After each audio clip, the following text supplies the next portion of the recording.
Na isolada península de Galinhos, o sol castiga as dunas e o mar sussurra segredos. Mas o verdadeiro terror, dizem, não vem do oceano, vem da terra, de uma criatura nascida da crueldade humana e amaldiçoada pela morte. Ele foi Pierre Labatut, um general francês a serviço do Brasil, cuja crueldade se tornou lendária. Mas quando Labatut morreu, será que sua maldade foi enterrada com ele? Esta é a história do monstro de Galinhos. Uma criatura bestial.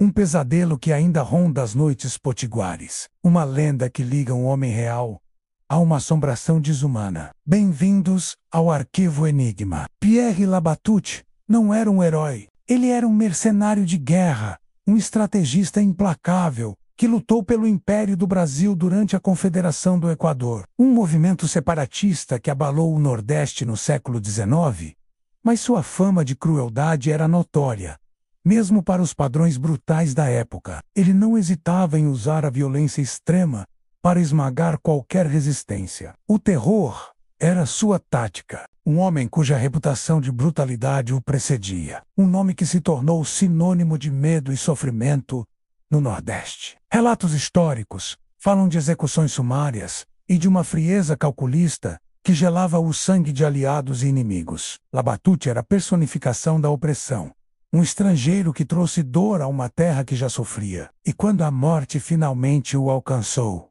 o povo não o esqueceu. Pelo contrário, a sua maldade ganhou uma nova vida. É comum que figuras historicamente cruéis ou que causaram muito sofrimento virem lendas de assombração. A alma do povo, através do folclore, cria uma punição sobrenatural para a maldade. Labatut, por ter sido um opressor sanguinário, era o candidato perfeito para se tornar um monstro póstumo. A sua alma, pesada demais pelos seus crimes, não encontrou descanso. Em vez disso, diz a lenda, ela se contorceu, se transformou numa besta e voltou para a terra que ele mesmo aterrorizou. A lenda do monstro de Galinhos não nasce do vazio, nasce da memória de uma dor real e da necessidade de dar forma ao mal que assolou a terra. Os relatos sobre o monstro de Galinhos são variados, mas todos convergem para o mesmo ponto. Uma criatura de força sobrenatural, olhos vermelhos e um uivo que gela a alma. Alguns o descrevem como um tipo de lobisomem, outros como um macaco gigante e peludo. Meu avô contava que ele era metade homem, metade bicho. Andava em duas pernas, mas era peludo e forte como um touro. E os olhos vermelhos que brilhavam no escuro. Essa descrição, passada de geração em geração, alimenta o medo que percorre as vielas de areia de Galinhos. O monstro não é apenas uma história. Para muitos, é uma possibilidade assustadora que se esconde na escuridão dos manguezais. Com o tempo, os encontros aterrorizantes se tornaram parte do imaginário local. Histórias de pescadores que, ao voltarem tarde da noite, se depararam com uma figura animalesca que os perseguiu pelos mangues. Relatos de animais de fazenda encontrados mortos, com marcas de uma violência que nenhum bicho da região poderia causar. Até hoje, quando a gente vai pescar de noite nos mangues mais afastados, tem um receio, ouve um barulho diferente, um galho que quebra, e a gente já pensa, será o Labatut? É uma coisa que se passa de geração para geração.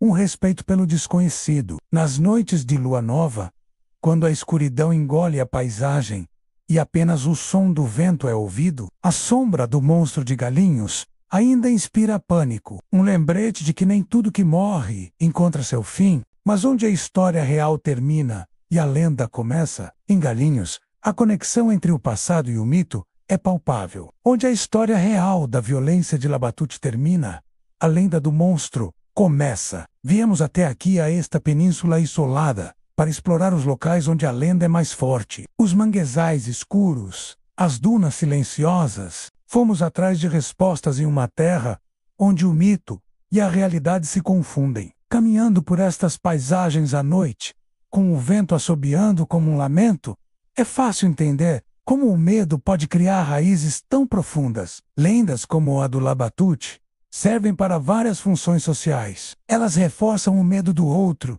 do invasor, do cruel. Também podem ser uma forma de dar uma punição simbólica a figuras históricas que escaparam da justiça humana. A lenda é um grito do passado que ainda ecoa, uma forma que a comunidade encontrou para processar um trauma coletivo. O Monstro de Galinhos é mais que um conto para assustar crianças. É a materialização de um trauma histórico, um lembrete de que algumas feridas, abertas no passado, nunca se curam de verdade. Ele representa a memória da opressão, a cicatriz que a crueldade de um homem deixou na alma de um povo. E assim, nas noites escuras de Galinhos, quando o vento uiva entre as dunas, os moradores sabem que o espírito de Labatut, transformado em monstro, ainda ronda, um vigilante cruel de um passado que se recusa a ser esquecido.